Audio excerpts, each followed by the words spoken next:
Every year we see players take big steps forward in their careers on various levels, and last year that included guys like Darius Garland, DeJounte Murray, and Jordan Poole among several others. While Ja Morant actually took home the Most Improved Player award, becoming an absolute star, guys like them and even sophomores like Desmond Bane and Tyrese Maxey made significant improvements that couldn't go unrecognized, even if you're not a huge fan of the second years for the award like myself. With a little less focus on the most loosely defined award the NBA has, we'll pick out some of those who could be up for a breakout year, whether that be from their own progression, a new opportunity, or a combination of both. The breakdown videos I did last year on this are some of my favorites ever, and I think we can reach that mark again over the next couple weeks, so be sure to leave a like, and let's go ahead and get into it. Starting with Orlando's big man Wendell Carter Jr., Wendell quietly showed he was one of the league's best young bigs last season and one of the brighter spots, especially down the stretch in what was an otherwise underwhelming season for the Magic. Over his last 20 games, he put up about 19 points, 11 rebounds, 3 assists, a block, and shot 58% from the field. He gave MVP leaders Joel Embiid and Nikola Jokic as tough a time as anyone in the league last year, holding Jokic to 35% from the field and Embiid to 37% in their matchups, which, if we're going to hold every prospect and center in the league to the standard of being able to guard those two top dogs, Wendell already needs more credit for the job he did a season ago.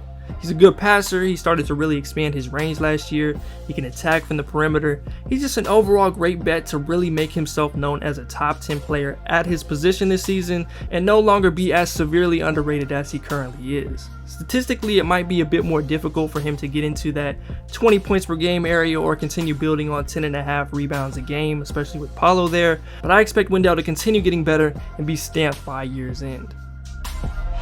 Wendell Carter Jr., huge night, 30 points. If Anthony Simons doesn't get injured at the end of last season, he would have had a super compelling argument to take home the Most Improved Player award, even on a struggling Blazers squad. He went from being just a rotational guard at 17 minutes a night, getting you 8 a game, to averaging 17 on the season, but exploding for about 23 and 6 over his last 27 games, and this has made him a prime candidate to really further that run in the year ahead. He became a great finisher at the bucket, he showed off a beautiful and effective floater game, he was absolutely lights out from deep, and he continued to really look like Dame's protege in a lot of ways, from the side steps to the change of pace and everything else in between. Now Dame is back and the Blazers have a much more competitive roster than they had last year, but there's still more than enough room for Ant Simons to take his place on the list of best 2 guards in the league and take over a lot of what CJ used to do in the backcourt for them. I think Simons belongs in that Hero, Bane, Poole, Maxey group of young guards, and I think we see him make that very clear in 2023. Summer, and I think we're going to do that. Next year, we're going to be ready. The next guy is someone I was a pretty big fan of in that 2020 draft class, and that is Toronto's Precious Achiuwa. He already took big steps forward in his first year in Toronto, coming over in the Kyle Lowry trade. He started 28 games and shot 36% from 3 after not attempting a single one in his rookie season. In his last 24 games, he put up 12.5 points, 6 rebounds, and shot 40% from 3. I love the versatility he brings defensively, guarding multiple positions and actions at a high level. He has some head-turning offensive flashes, from the dribble pull-ups to certain things he does as a ball handler. Even with the wild and out-of-control moments, he still often provides. But I'm here for it. He'll need to continue figuring out when and where to pick his spots and get better as a finisher, but there's definitely a ton to like. Toronto will have some early season tinkering to do with the lineups. Will they start Siakam at the 5 to get Gary Trent in there, or just go with Precious at center, or maybe even OG goes to the bench? We'll see. But I think Precious is a very good bet to take that next step and is a big player in the future of the Raptors. Last year, DeJounte Murray was one of my candidates for this heading into the season, and a lot of it had to do with DeMar DeRozan leaving town and there being a lot of room for someone to take up that usage. Funny enough, the same applies this year with both Keldon Johnson and Devin Vassell in prime position to put their name in the hat for the Most Improved Player award and just be bigger threats on a nightly basis. Starting with Keldon, he already made a pretty solid jump in year 3 after winning a gold medal with Team USA, but I think there's still more for him to explore. He'll be the number 1 option with more to add as a ball handler and creator, but he's already proven what he can do in transition. He's made great improvements as a shooter, especially off the catch, and defensively he's pretty versatile and guards up well. And then with Vassell, his last quarter of the season he put up 14, 4, and 3 with a steal. He shot 38% from 3, 42% from the field. Not the craziest numbers, but he grew his game after the Derek White trade. I like what he brings defensively. He's got a great wingspan and frame. I love how he gets to his spots in the mid-range, and he should continue growing as a three-point shooter. It'll be easier for him to stand out statistically, and I just think he's got a bit more room to grow in terms of like realizing his full potential as a player, but they'll both surely be better than they were last season. And even with the Spurs likely being bottom of the barrel material, I'd be confident in saying the way teams view them on a night-to-night basis and the way we view them at the end of the year will be noticeably different than it is now. Keep running the floor. Wow. With the Indiana Pacers being much closer to full rebuild mode with the Brogdon trade and the looming Hield and Turner deals, Tyrese Halliburton is set up to really break out this year. After getting traded to the Pacers from the Kings, he averaged nearly 18 points and 10 dimes in his 26 games in Indiana, and I think he can get into that 20 and 10 range for a full season, and that would put him in a club that has just 13 players ever in it. Now the Pacers won just 25 games last year, and if they do trade Hield and Turner, they'll be even worse, so that won't help his case for the award, but with the expectation he continues to grow as a self-creator, driver, and with his assertiveness, I think we could see big numbers out of him. Markelle Fultz has had a really unfortunate and rough start to his career, but I think he's primed to show out this season if he can get some sustained health. He's only played more than 19 games in a season one time, which was his first year with Orlando, but in that year he put up 12 and 5 and looked like he was on track to have a natural progression as at least a good starting guard in the league. When he returned to the floor last season, he was ridiculously productive, just a natural playmaker, putting up 11 points and 6 assists in just 20 minutes a night. He found himself in B-Ball Index's 98th percentile in overall playmaking talent. He couldn't be stopped from getting paint touches and just brought a spark to the Magic lineup. Even with the noise in that backcourt, I think we're looking at someone who should assert himself as the best guy, and any progress he makes as a shooter all over the floor will only make this an even stronger possibility. 23 years of age, but man, something to dream on there, Del. Hey, look at that, spin cycling up and under with a nice... If I had to bet on the award, one shot equal odds, I'd probably go with Anthony Edwards. As much as I think it's just weird that the #1 overall pick from less than 2 years ago to the day would win this in his third season, that's just kind of how this award has been given out and voted on as of late. If Ant takes the Ja Morant route of the budding star who showed out in the playoffs, and in the next season grabs that first All-Star appearance as a leader of his team that's significantly better than before, and he has the numbers to back it up, I just think the media is going to pencil him in there by like December because it'll probably be the easiest and most relevant story to go with. Now I do think he's worth mentioning in this conversation because I think he'll turn into a star this year and be wildly important to the story of the season, but it's not quite the same thing as most of the other guys we have and we'll talk about. This is the team that is... Here's Edwards attacking, goes baseline, throws, oh my!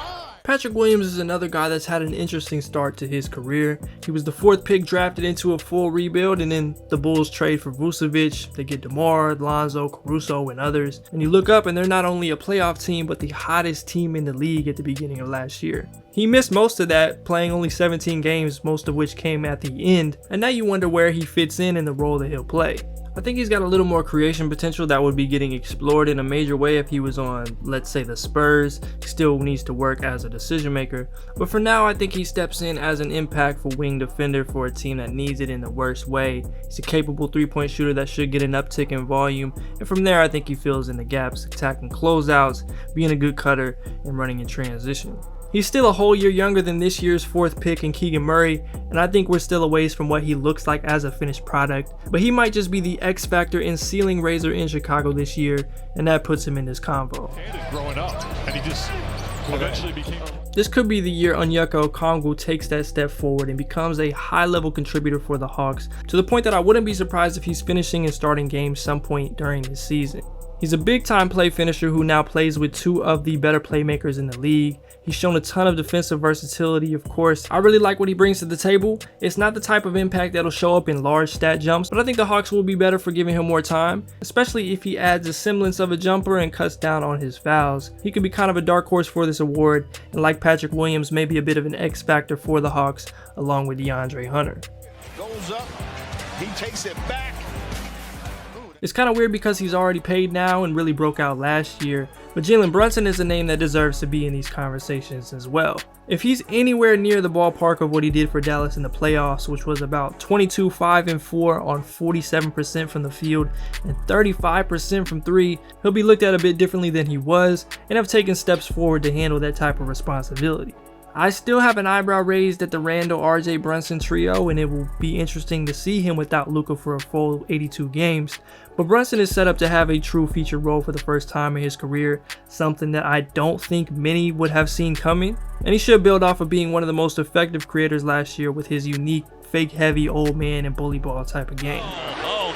Minnesota's Jaden McDaniels should be in for a big year. At 6'10", J-Mac has all defense potential with his size and versatility, and he should serve an important role for this revamped Timberwolves squad. Offensively, he's always had a very raw upside to him, but just getting better as a three-point shooter and continuing to run in transition and taking advantage of his teammates' gravity. He should still be solid on that end for now. I wouldn't expect too much there, but just being a top 5 guy on this team, potentially being one of the best defenders Rudy Gobert has ever played with, should show off his impact and make him a good breakout candidate.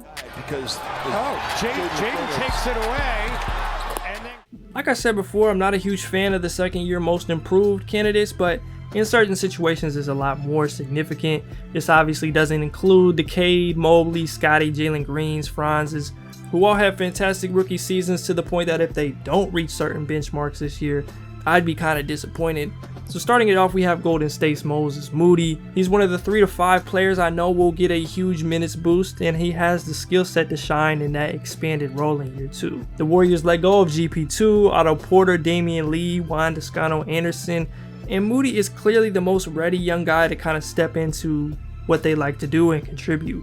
Because of a lot of those guys and being on a championship team, the minutes were hard to come by, and he spent some time in the G League. But you go back and look at his performances against Denver and San Antonio, or against Dallas both in the regular season and the playoffs, you see a guy who fits that 3-and-D mold, makes plays in opportune times, and comes up with a good share of hustle plays as well. Again, he's a second-year guy, so unless he's getting you 15 a night up from 4.4 as a rook, he's probably not in the convo for the Most Improved Player award. But to me, he's one of the X factors for this Warriors team that's looking to repeat, and I think he's got the tools to step in and shine.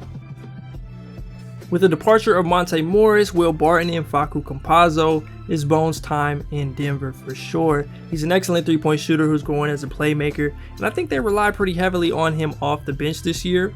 Over his last 20 games and about 22 minutes a night, Bones averaged 14, 3, and 5, and shot 48% from the field and 41% from 3 on 6 attempts, and turned it over just 1 time. They have more talent than last year, obviously, but it's pretty clear Busy will continue to get busy this year, and just like he did at VCU, I think we see a sophomore jump from him.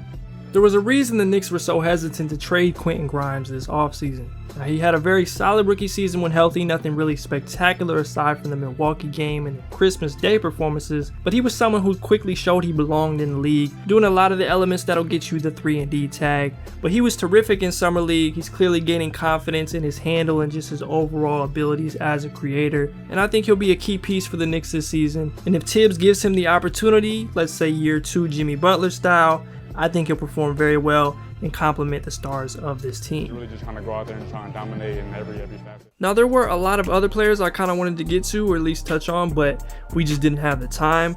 Obviously, not everybody here will break out, even to a small degree. Before the second year guys, I really like Isaiah Jackson. I think he'll have a lot of success in year 2. Alperen Sengun is a pretty obvious one. He wasn't without mistakes, but he was wildly productive as a rookie in the minutes he played as he got acclimated to the league. I think Zaire Williams could step up, especially with no Kyle Anderson there anymore, and Jaren Jackson out for the first part of the year.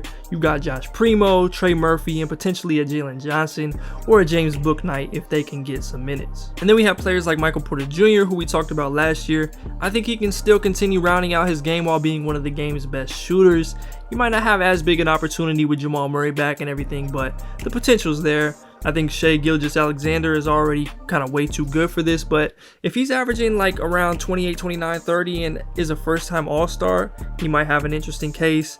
I really like Jalen Smith. We've got Obi Toppin, potentially PJ Washington, O'Shea Brissett, and Lauri Markkanen. Markkanen is a very good player. I loved him in Cleveland last year. And while nobody will really care in Utah, he could put up some really big numbers out there. I appreciate y'all for watching this video. If you enjoyed, please be sure to leave a like, subscribe if you are new around here, and definitely let me know who you think will improve most in this upcoming season, or somebody you think I left out in the comments down below. Stay locked to the channel for more breakdowns on some of these players and other NBA draft and scouting stuff coming up very soon. As always, I'm Keandre, this is Hoop Intellect. Until next time, I'm out. I need mine up front, no ifs, ands, or buts. Tap in if you really bout it. I can be your motivation, I can be the one you call at the late nights on the grind.